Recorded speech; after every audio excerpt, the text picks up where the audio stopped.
James Rosewood was signing the termination papers for his 14th assistant in 18 months when he heard the voice that would change everything. "Mr. Rosewood?" His pen stopped mid-signature. The voice came from his office doorway, warm and confident with a slight rasp that seemed to wrap around his name like silk. It did something to him, something impossible. James's entire body went rigid. Heat flooded through him, pooling low in his abdomen in a way that made his breath catch. His hands gripped the edge of his mahogany desk, a sensation. Raw, undeniable, medically impossible sensation. Shot through his body. No, this couldn't be happening. "Mr. Rosewood? I'm Zara Williams from the placement agency. I'm here to interview for the executive assistant position." He couldn't look up. Didn't dare look up.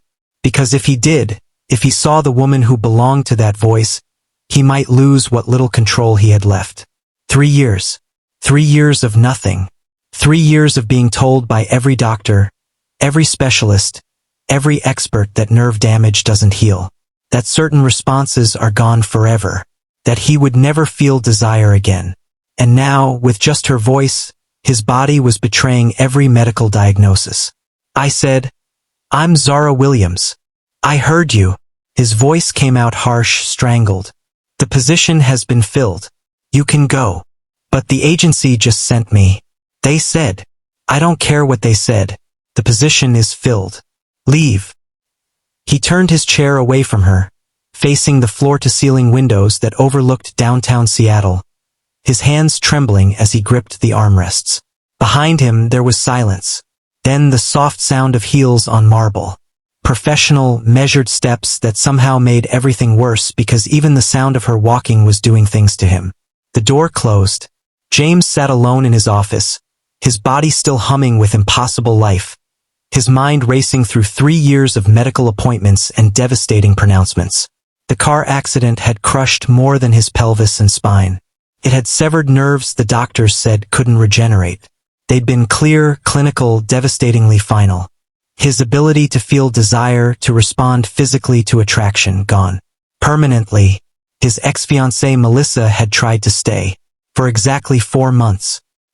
He'd seen the pity in her eyes, heard the relief in her voice when he finally told her to leave. She'd married someone else 8 months later. Someone whole. James had accepted it. Accepted that at 38, his body was a broken machine that looked functional but couldn't perform the most basic human response. Until 30 seconds ago. He pulled out his phone with shaking hands and called his doctor. "David, I need to see you. Now." An hour later, James sat in Dr. David Chen's office at Seattle General, the same man who delivered the original diagnosis. David had been his college roommate before becoming one of the country's top neurologists. If anyone would tell him the truth, it was David. "Let me get this straight," David said, leaning back in his chair. "A woman spoke to you, just spoke, and you had a physical response." "Yes." "After 3 years of complete dysfunction." "Yes." "James." David's voice was gentle, the way you talk to someone delusional. "You know that's not how nerve damage works. The pathways that control arousal were severed in the accident. I showed you the scans. You've seen half a dozen specialists. The consensus was unanimous. Then explain what happened." "I can't. Because physiologically it's impossible." David pulled up James's file on his computer, scrolling through 3 years of medical records. "Look, I understand that you want this to mean something, that you're experiencing some kind of psychosomatic response because you're lonely or—" "It wasn't psychosomatic." James's jaw tightened. "I know my own body, David. I know the difference between wanting to feel something and actually feeling it. Then maybe it was a fluke, a one-time nerve misfire. Your body trying to reconnect pathways that are damaged. It doesn't mean anything's changed."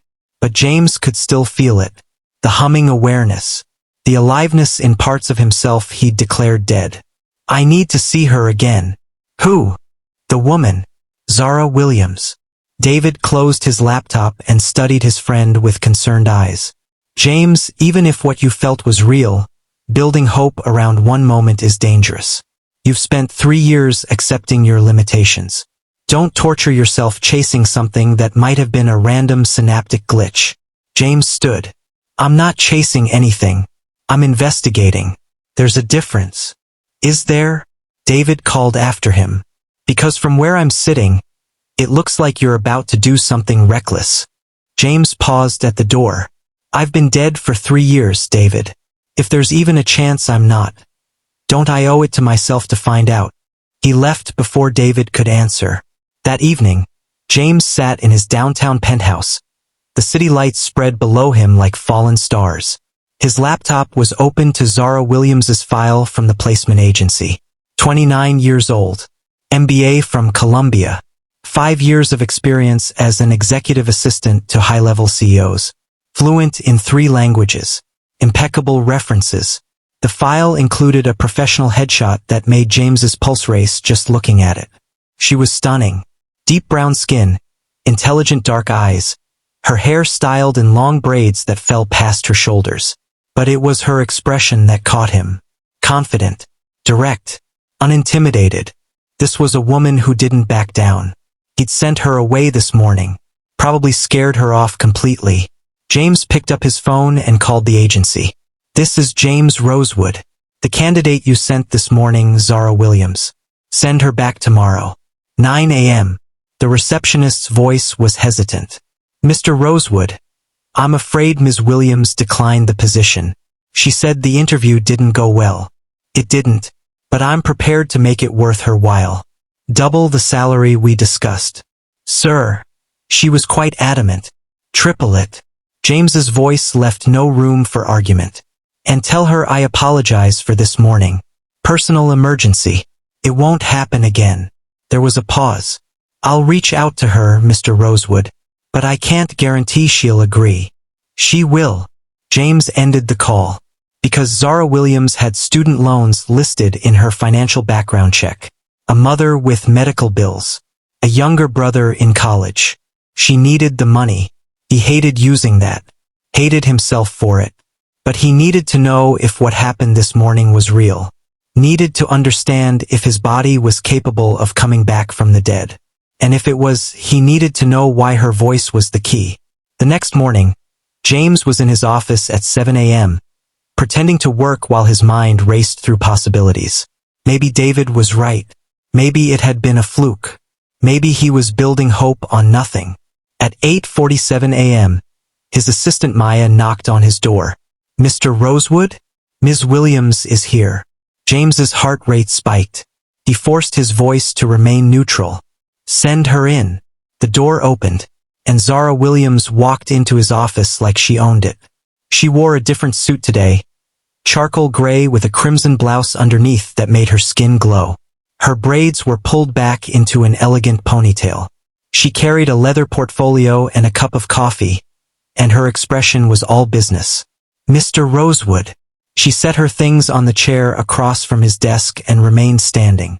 Let's establish some ground rules before we go any further.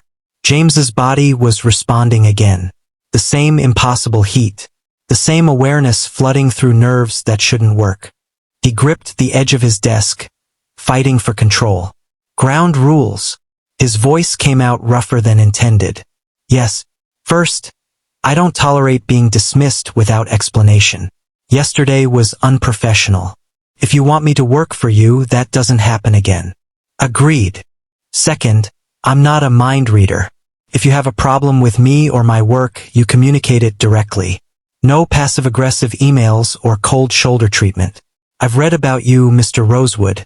14 assistants in 18 months. That's not normal turnover. That's a pattern. James almost smiled despite everything. You've done your research. Of course I have. You're James Rosewood. Built a tech empire from a college dorm room. Worth $15 billion. Notoriously private. Notoriously demanding. And notoriously difficult to work for. She crossed her arms. The question is, are you difficult because you expect excellence? Or are you difficult because you're using your assistants as emotional punching bags? The directness of it caught him off guard. No one talked to him like this. No one dared. What if it's both? Then I'm not interested. I don't care how much money you're offering.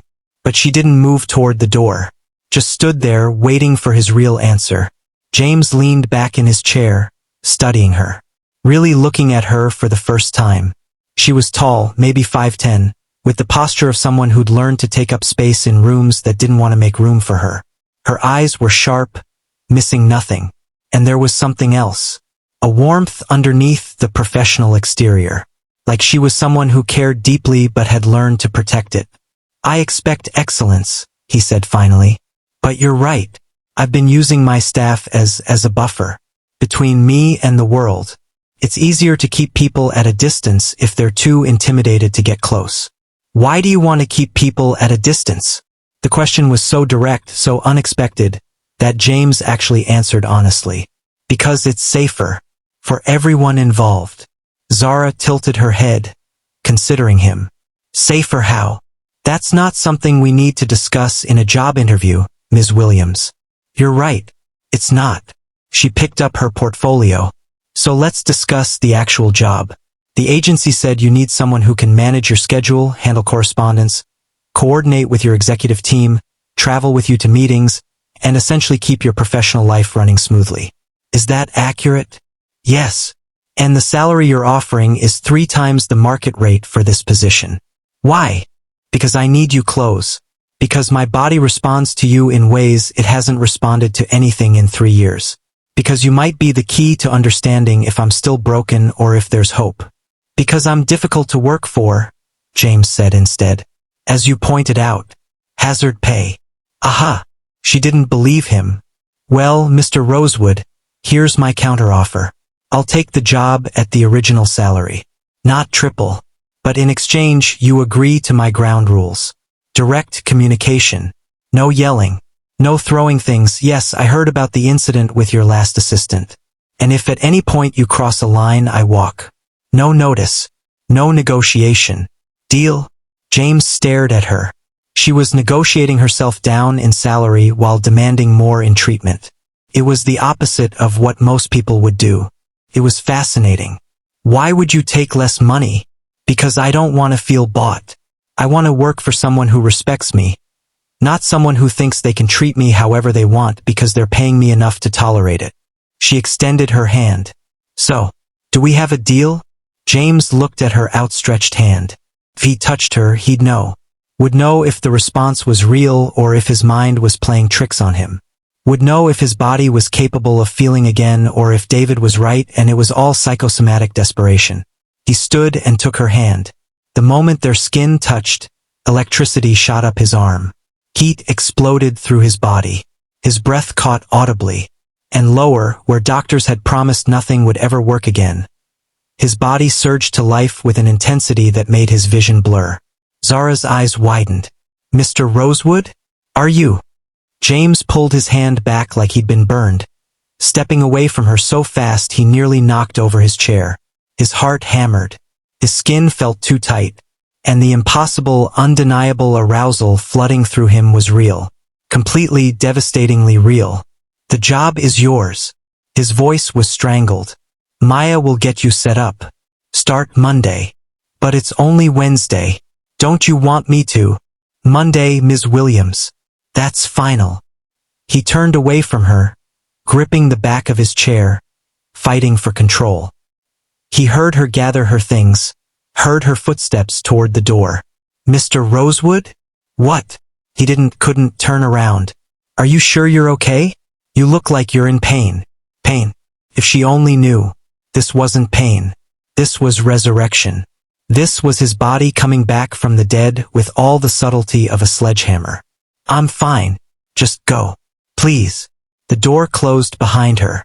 James collapsed into his chair, his hands shaking, his body still humming with impossible sensation. It was real.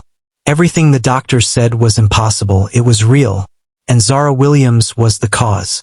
Over the weekend, James made 17 calls to David, visited 2 other specialists, and had every test imaginable. The results came back the same each time. Nothing had changed. The nerve damage was still there. The pathways were still severed. There was no medical explanation for what he was experiencing. "It's in your head, James," David insisted on their 4th consultation. Some kind of intense psychosomatic response. Your body wanting something so badly that your mind is creating the sensation. Then why only with her? Why not with anyone else? David had no answer for that. Monday morning, Zara Williams showed up at 8:30 a.m. sharp, dressed in navy blue, her braids styled in an intricate updo. She set up her desk outside his office with quiet efficiency, organizing files, syncing her laptop to his calendar, introducing herself to the executive team. James watched her through his office windows like a stalker, his body responding every time she laughed at something Maya said, every time she moved, every time she existed in his space. This was torture. Beautiful, confusing, impossible torture. At noon, she knocked on his door. Mr. Rosewood, you have a lunch meeting with the board in 30 minutes. Do you want me to have a car brought around? Cancel it. Sir, it's with. I know who it's with. Cancel it. He couldn't sit in a boardroom for 2 hours feeling like this. Couldn't pretend to focus on quarterly projections when his entire body was screaming at him that something fundamental had shifted. Zara stepped into his office, closing the door behind her. Mr. Rosewood, with all due respect, you can't cancel board meetings on a whim. Whatever's bothering you. You want to know what's bothering me? The words came out harsh. James stood, crossing to the window, putting distance between them. You're bothering me. Silence. Then, carefully, if my work isn't satisfactory, your work is fine. Excellent, actually. It's not. He stopped himself, running a hand through his hair. Forget it. Go to the meeting. Take notes. I'll read them later. Mr. Rosewood. Her voice was closer now. She'd moved into his office, standing a few feet behind him. I don't know what's going on with you, but don't. He held up a hand without turning around. Don't come closer. Please. Why not? Because if you do, I won't be able to control myself. Because my body is responding to you in ways that should be impossible. Because I'm terrified and confused, and for the first time in 3 years, I feel alive, and I don't know what to do with that.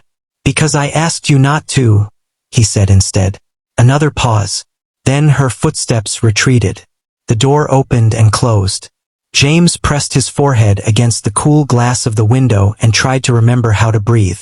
The pattern continued for 2 weeks. Zara would walk into his office with files, updates, questions. James's body would respond. He'd become cold, distant, sending her away as quickly as possible. She'd leave with barely concealed frustration. His executive team started asking questions. Maya cornered him on Friday afternoon. What's going on with you and Zara? Nothing. James. Maya had worked for him for 5 years, one of the few people who could use his first name. You hired her. You're paying her a fortune. And you can barely stand to be in the same room with her. If there's a problem. There's no problem. Yes, I do. Because you need to understand why I've been. He turned to face her. The nerve damage affected certain physiological functions. Specifically, my ability to feel. God. How did he say this? To feel desire. To respond physically to attraction. The doctors were clear. The damage was permanent. That part of me was gone. Understanding dawned in Zara's eyes. Oh, I accepted it. My fiancé left. I buried myself in work. For 3 years I felt nothing. Was nothing. Just existing. He met her gaze. And then you walked into my office 2 weeks ago. Zara's breath caught. James. The moment I heard your voice, everything changed. My body responded for the first time in 3 years. And it terrified me. That's why you sent me away that first day. Yes, I thought it was a fluke. But then every time you came near me, every time I heard your voice, touched your hand. He stopped, his hands clenching at his sides. I've seen 6 different doctors. Had every test. They all say it's impossible.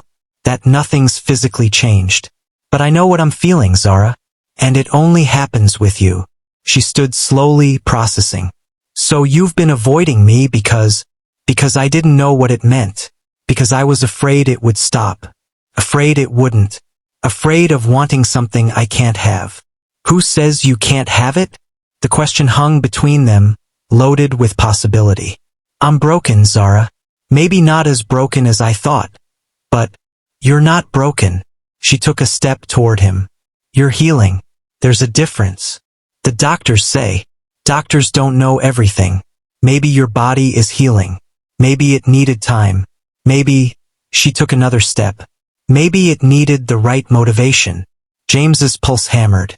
Zara, I can't promise. I'm not asking for promises. Another step.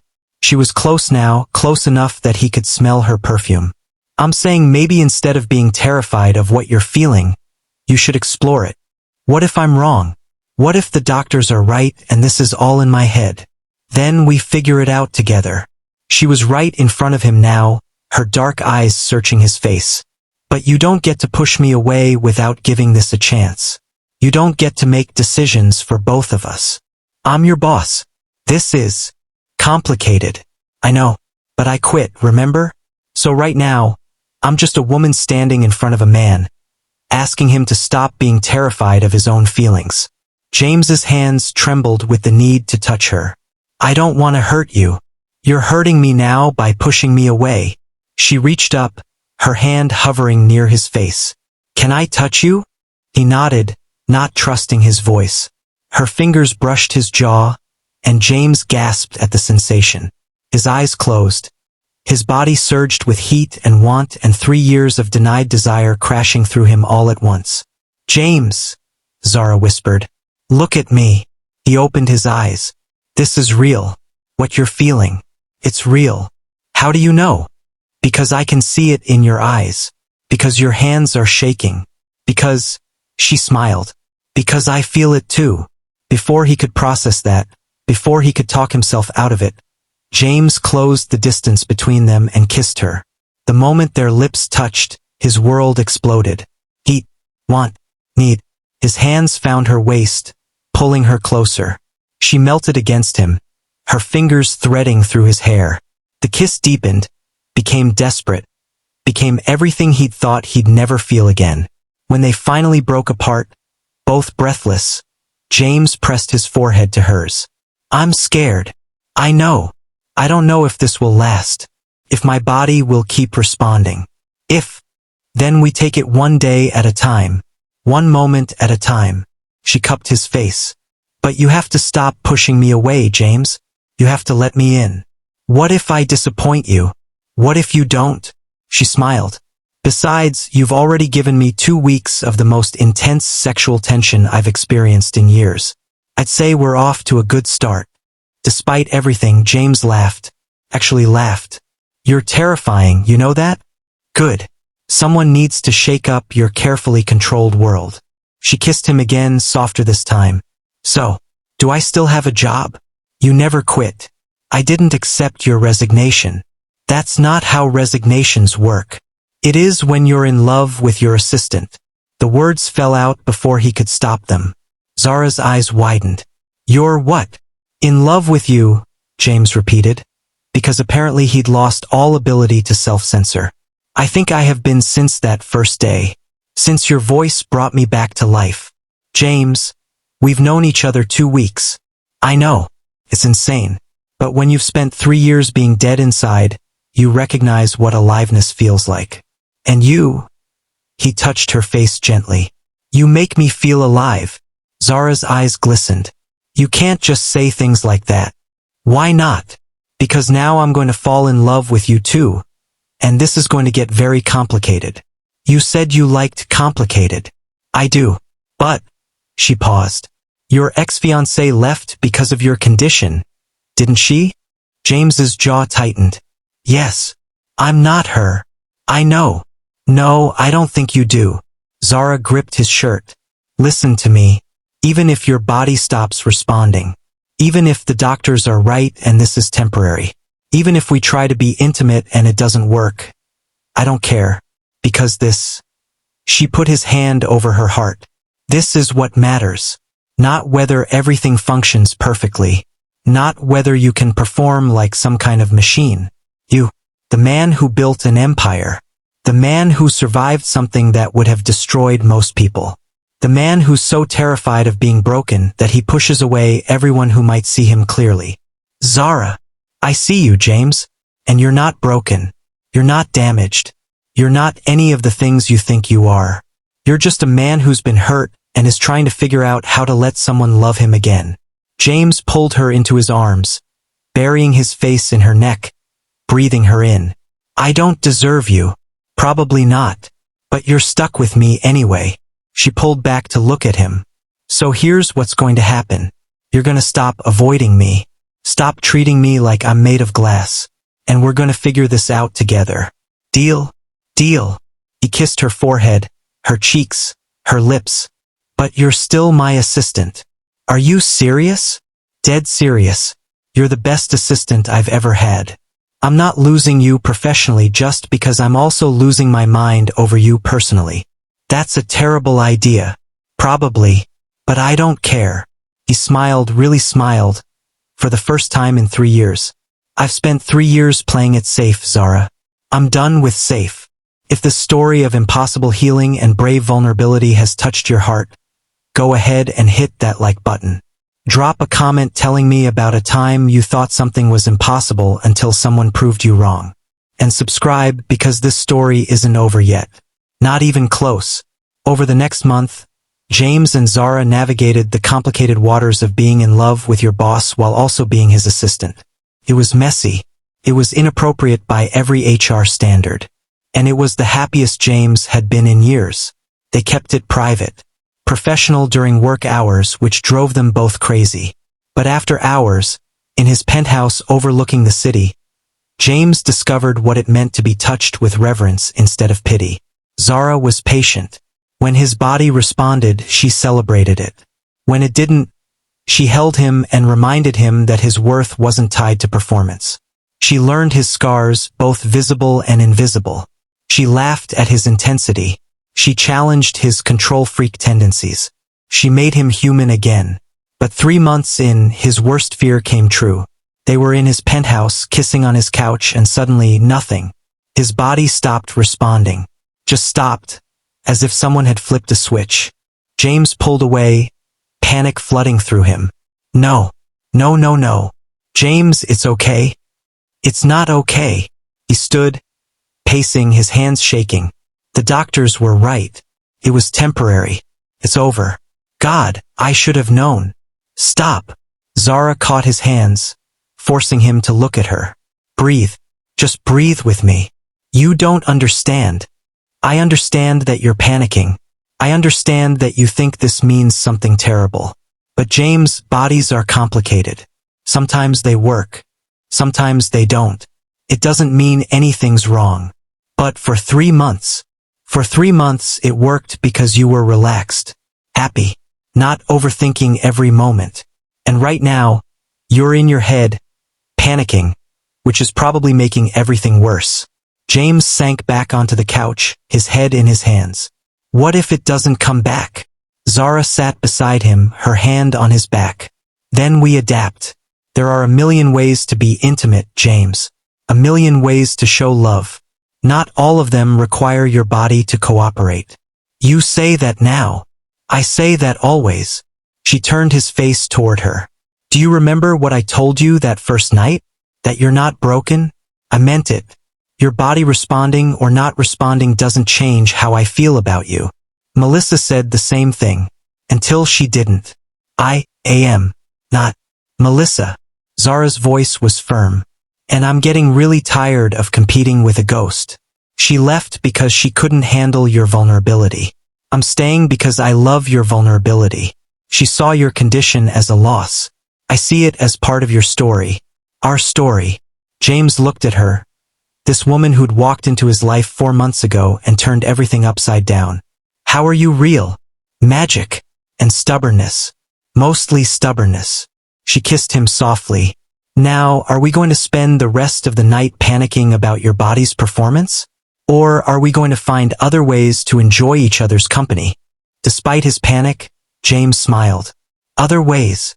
James Rosewood, you have an incredibly talented mouth, excellent hands, and an impressively creative mind. I think we can figure something out. And they did. Over the next few months, James's body became unpredictable. Some days it responded. Some days it didn't. But slowly, with Zara's patience and his own determination to stop defining himself by one aspect of his body, James learned to stop panicking when things didn't work. He learned to communicate, to ask what she needed, to receive as well as give, to understand that intimacy wasn't a performance, it was a connection. And connection didn't require anything but presence and love.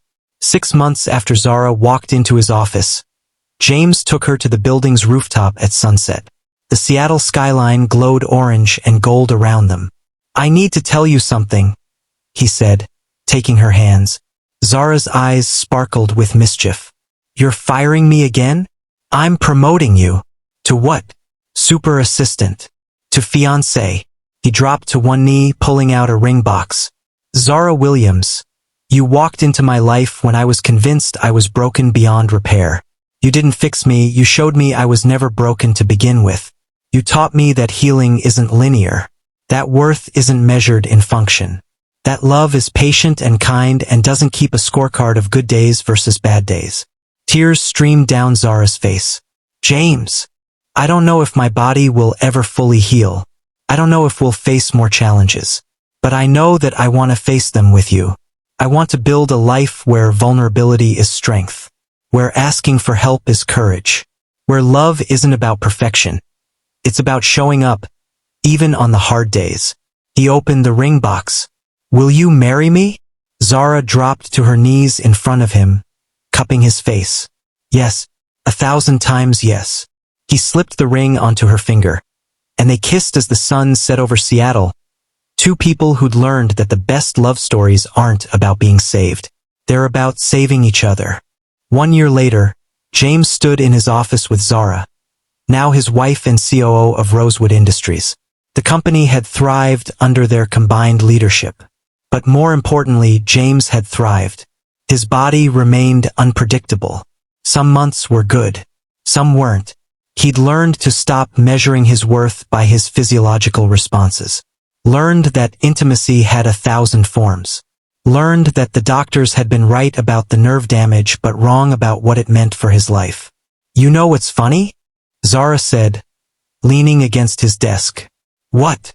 "That first day when you heard my voice and your body responded. I thought you were having a medical emergency. I almost called 911. James laughed, pulling her close. "You kind of were my medical emergency. Just not the kind that needs an ambulance. More like a miracle." "I don't believe in miracles." He kissed her forehead. "I believe in you. In us. In the fact that sometimes our bodies know things our minds haven't figured out yet." "So your body knew I was the one before you did?" "Apparently. It has excellent taste." Zara grinned. "Speaking of bodies and their excellent timing, I need to tell you something." Something in her tone made James's heart skip. "What?" She took his hand and placed it on her stomach. "Surprise." James's eyes widened. "You're pregnant. 8 weeks. I found out this morning." She bit her lip, suddenly nervous. "I know we said we'd wait a few years, but—" James kissed her, deep and thorough, pouring 3 years of gratitude and joy and disbelief into it. When they finally broke apart, both breathless, he pressed his forehead to hers. "How is this possible? The doctors said the accident might have affected. Apparently your body had other plans." Zara's eyes sparkled. "Turns out, you're full of medical impossibilities. Because of you." James placed both hands on her stomach, wonder flooding through him. "Everything good in my life exists because of you." "That's not true. You did the hard work of healing.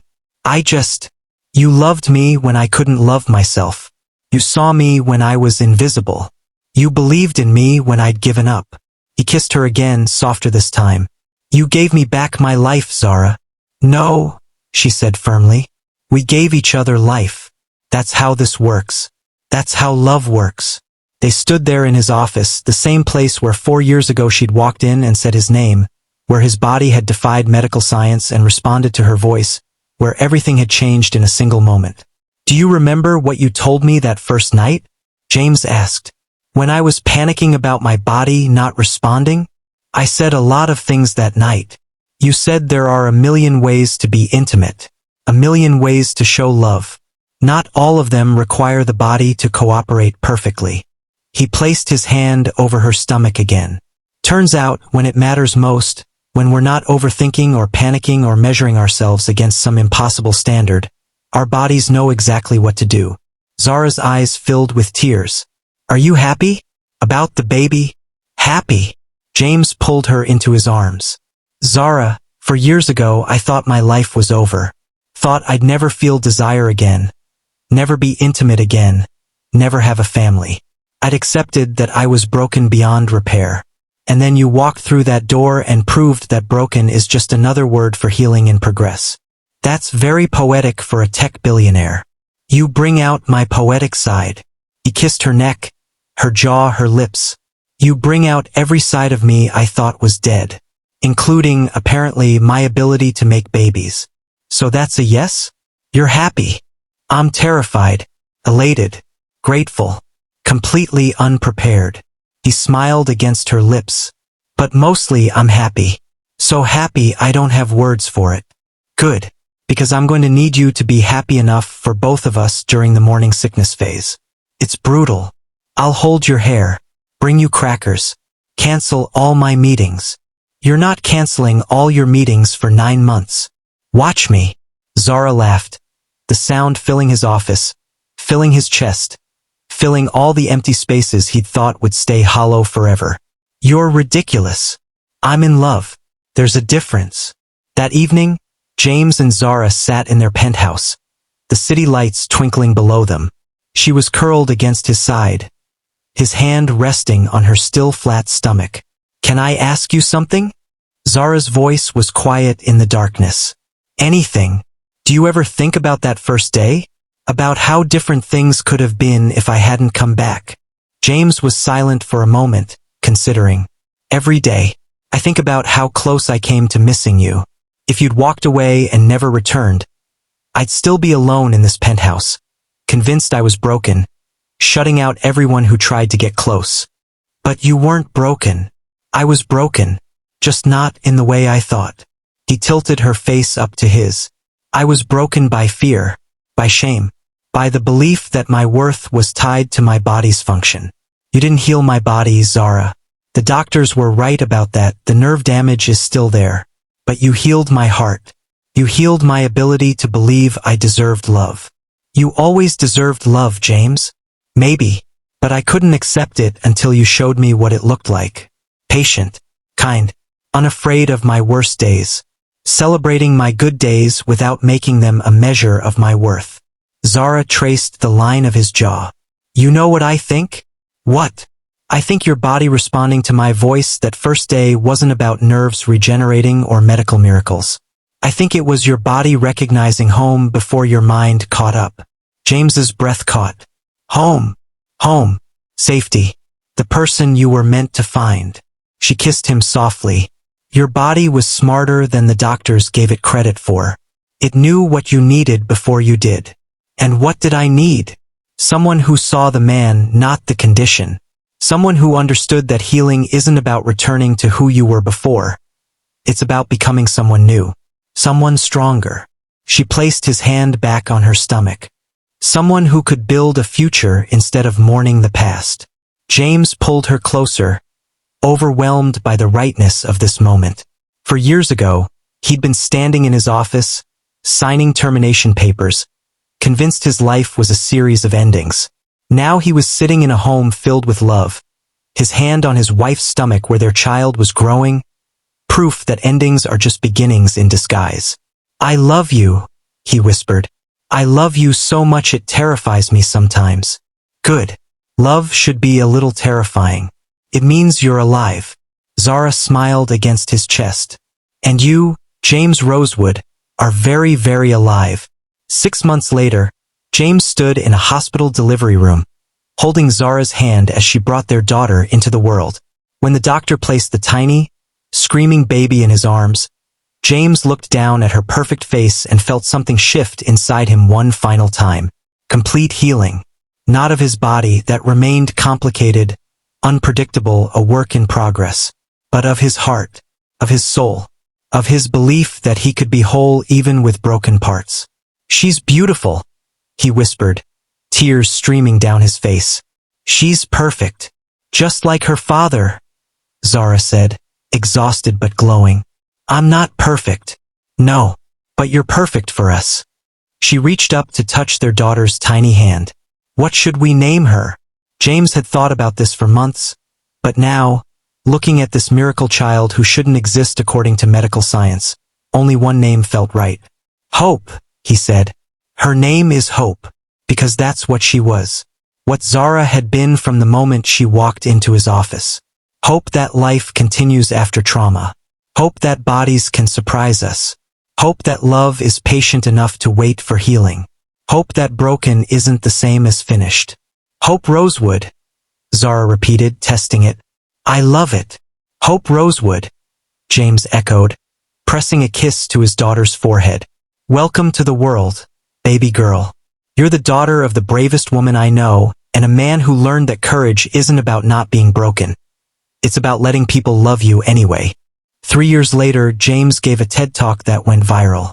Not about technology or business success, but about his accident, his recovery, and what he'd learned about redefining strength. "I spent 3 years believing I was broken," he told the audience, Zara and Hope sitting in the front row. "Medical professionals told me certain functions were permanently damaged. And they were right about the damage. But they were wrong about what it meant." He paused, finding Zara's eyes. "I learned that bodies are more resilient than we give them credit for. That healing isn't always linear. That sometimes what looks like an ending is actually a beginning. I learned that desire isn't just physical. It's emotional, psychological, spiritual. And that connection, real connection, can awaken parts of us we thought were dead. But most importantly," James continued, his voice strong, "I learned that being broken doesn't make you less worthy of love. It makes you human. And humanity, with all its cracks and scars and imperfections, is what allows love to get in." The applause was deafening. Backstage, Zara wrapped her arms around him while Hope tugged on his jacket. "Daddy, you were so good. Thanks, baby girl." He lifted her into his arms, then kissed his wife. "What did you think?" "I think," Zara said, her eyes shining, "that you just helped thousands of people understand what I've known since the day I met you." "What's that?" "That the most powerful thing in the world isn't a body that works perfectly. It's a heart brave enough to keep trying." James set Hope down and pulled Zara close. "I couldn't have done any of this without you." "Yes, you could have. But I'm glad you didn't have to." She kissed him. "Now come on. We have dinner reservations." And Hope has been talking about dessert all day. "Chocolate cake," Hope shouted, bouncing on her toes. As they left the auditorium, James's phone buzzed with messages. From David, his doctor. "Proud of you, man. You proved us all wrong." From Maya, his longtime colleague. "That was beautiful." From hundreds of strangers who'd watched the talk. "Thank you. I needed to hear this." But the message that made him stop was from a young man named Marcus. "I was in a motorcycle accident 6 months ago. Similar injuries to yours. I thought my life was over. Your talk gave me hope. Thank you for sharing your story." James showed it to Zara. "You see," she said softly, "your pain wasn't meaningless. It's helping people." "Our pain," James corrected, "because you walked through it with me. And I'd do it again, 1,000 times over." She took his hand as they walked into the Seattle evening, their daughter skipping between them. "That's what love is, James. It's choosing each other on the hard days, not just the easy ones. Even when my body isn't cooperating, especially then, because that's when you need me most." She squeezed his hand. "Besides, your body cooperates plenty. We have a 3-year-old as proof." James laughed, pulling both his girls close. "Fair point." That night, after Hope was asleep and they were alone in their bedroom, James watched Zara brush her hair. The same routine he'd watched for 4 years, and marveled at how extraordinary ordinary moments had become. "What are you thinking?" Zara asked, catching his eyes in the mirror. "That I'm grateful. That 4 years ago I thought my story was over. But it was just beginning. He crossed to her, turning her chair so she faced him. That you walked into my life at exactly the right moment. That your voice, literally your voice, woke me up. It was just Mr. Rosewood? Nothing special. Everything about you is special. Your voice, your strength, your refusal to let me hide. He knelt in front of her, taking her hands. I don't say this enough, but thank you. Thank you for not giving up on me when I'd given up on myself. Zara's eyes glistened.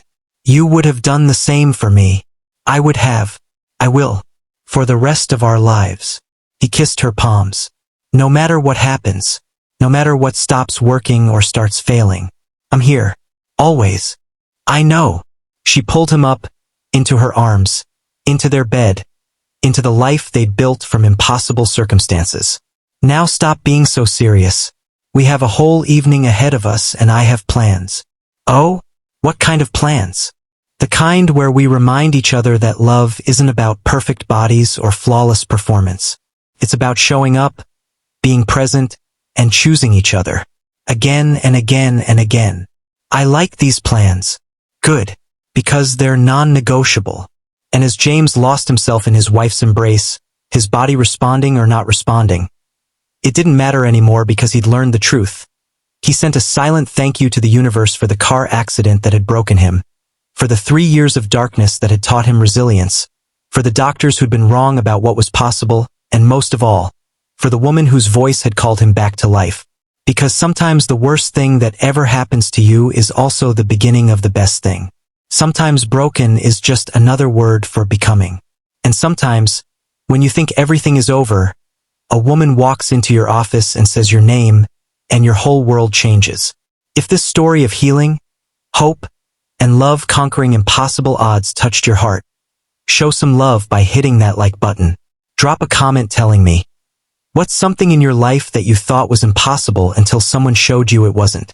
And subscribe to this channel for more stories that prove broken hearts can become whole again, that medical impossibilities are just miracles waiting to happen, and that the right person at the right time can change absolutely everything.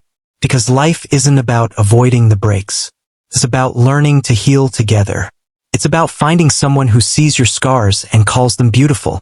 It's about bodies that surprise us, hearts that refuse to give up, and love that's patient enough to wait for both.